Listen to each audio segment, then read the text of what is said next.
Bonjour mes amis, mon nom c'est Solange Thibodeau, alias Solange Bonheur, et je suis l'auteur du livre de la COVID-19 à la dictature mondiale. Hier, je vous laissais en vous parlant d'une vidéo de M. Bouchou, psychanalyste Jean-Charles Bouchou, qui nous parle des trois phrases magiques qui annulent votre parole. Aujourd'hui, vendredi le 12 juin 2026, je suis à la page 211 au dernier paragraphe et il y a un sous-titre qui est « Manipulation sectaire et gouvernementale ». Excusez. De même, un jeune enfant peine à remettre en question ses parents. Bons parents, aimant ou non, car de l'appréciation positive de ses parents dépend sa survie. Il en va de même dans les sectes. Un disciple doutera rarement de son gourou car il l'investit inconsciemment d'une aura parentale. Psychologiquement, là, c'est comme si il devenait un enfant qui fait confiance à ses parents, même si c'est un adulte. Du chef de secte dépend son bien-être spirituel en ce monde, ainsi que son salut final. C'est des gros enjeux, ça, le salut final. Je commence avec mes premières lettres où je fais des comparaisons. Je vous parle d'abord de la secte en parlant du A et ensuite du gouvernement et des mondialistes et des chefs d'État par la lettre B. Donc A. Son maître l'a bien averti. Son salut est en jeu, car le diable est fort. Il laisse entendre que Satan peut conduire les adeptes en enfer. B. De même, le gouvernement a bien averti le citoyen.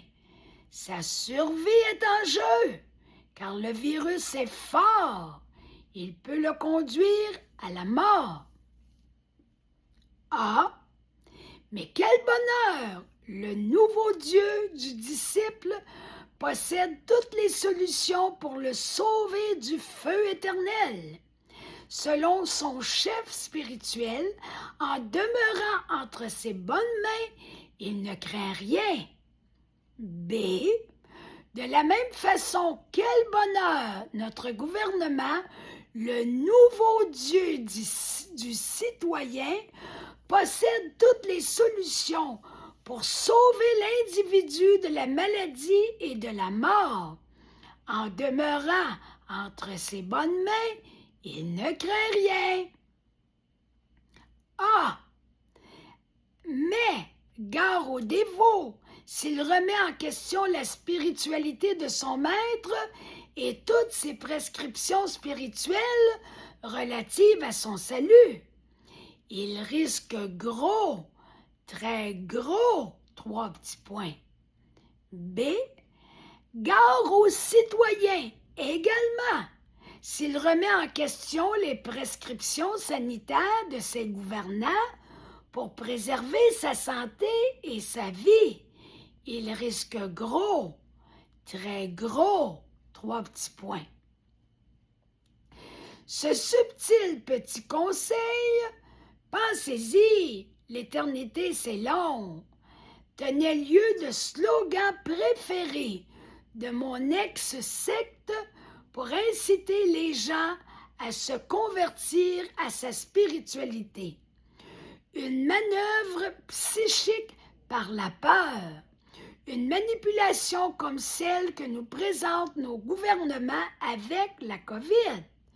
Un avertissement terrifiant répété sur tous les tons que je pourrais résumer ainsi: non vacciné, mort assuré. Ces deux énoncés, malgré leur contexte différent, n'affichent-ils pas un certain lien de parenté? La plus intense manipulation garantissant la soumission du disciple à son gourou se rattache à la terreur de l'enfer éternel. B. La plus intense manipulation garantissant la soumission du citoyen au gouvernement se rattache à la terreur de la souffrance physique et à celle de la mort pour soi, pour ceux qu'il aime et pour les autres en général. A.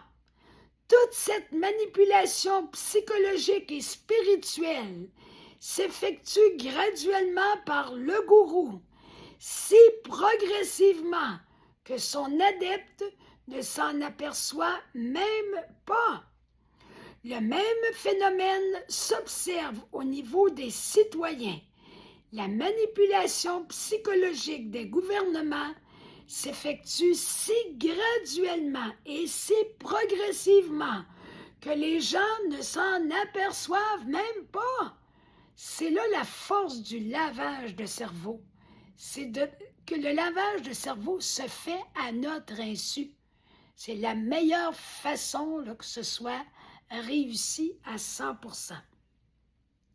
La confusion mentale créée par des enseignements spirituels paradoxaux brouille les ondes. Voici ce dont j'ai été témoin concrètement dans mon ancienne secte et qui illustre bien la folie de celle-ci. La fillette de 6 ans d'un disciple pleure en s'agrippant à son père. Elle le supplie de ne pas la délaisser au profit du porte-à-porte. Il part supposément évangéliser.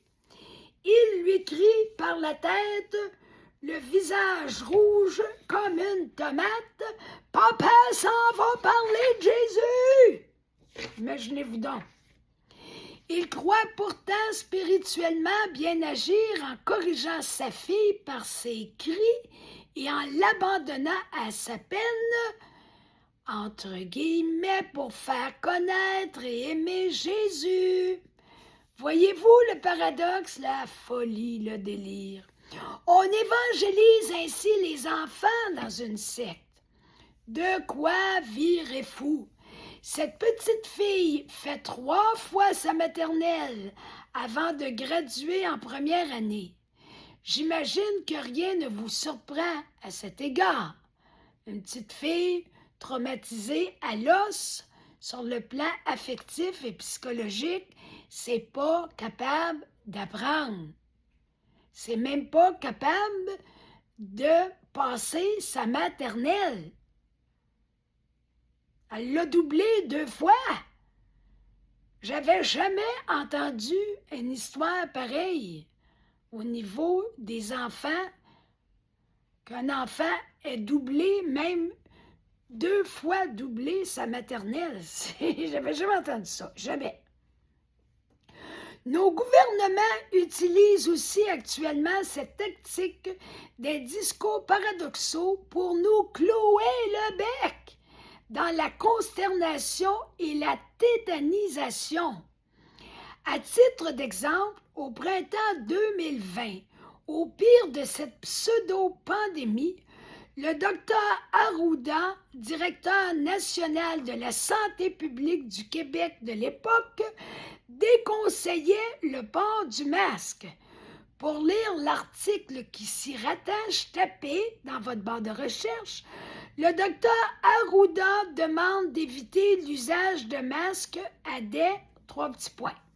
Toutefois, écoutez bien ça, là, dès le 18 juillet 2020, le port du masque devient obligatoire dans les lieux publics fermés, tel que vous le lirez dans l'article suivant.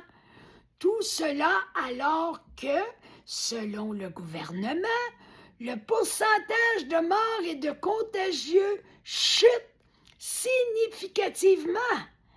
Tapez, le masque sera obligatoire dans les lieux publics fermés.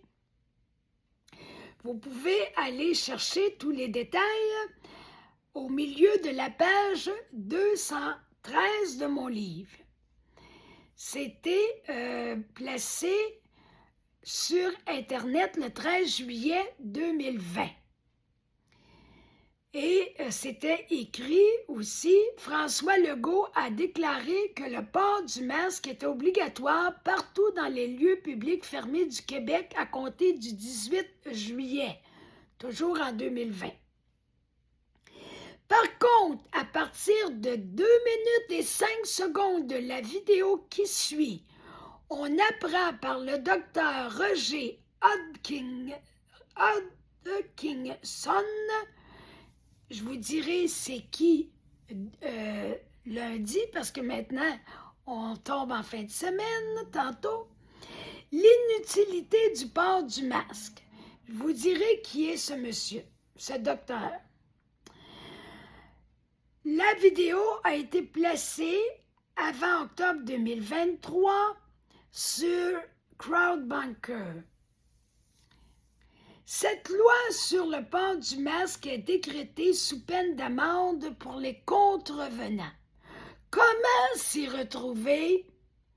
Pas de port de masque en période où prétendument les morts et les malades de la COVID prolifèrent à l'extrême, mais port du masque obligatoire quand la contagion s'éteint peu à peu. Ça ne tient pas la route. Ça n'a pas de sens. Alors, je vous laisse là-dessus. Jusqu'à lundi, passez une belle fin de semaine. Likez ma vidéo. Prenez le temps de la partager à ceux qui pourraient en apprendre beaucoup. Et aussi, allez vous abonner à ma chaîne pour avoir toutes les vidéos au fur et à mesure. Et je vous invite aussi à aller sur ma première publication de ma page Facebook pour vous procurer mon livre en format numérique gratuitement ou en format papier pour 40 $. Alors, à lundi!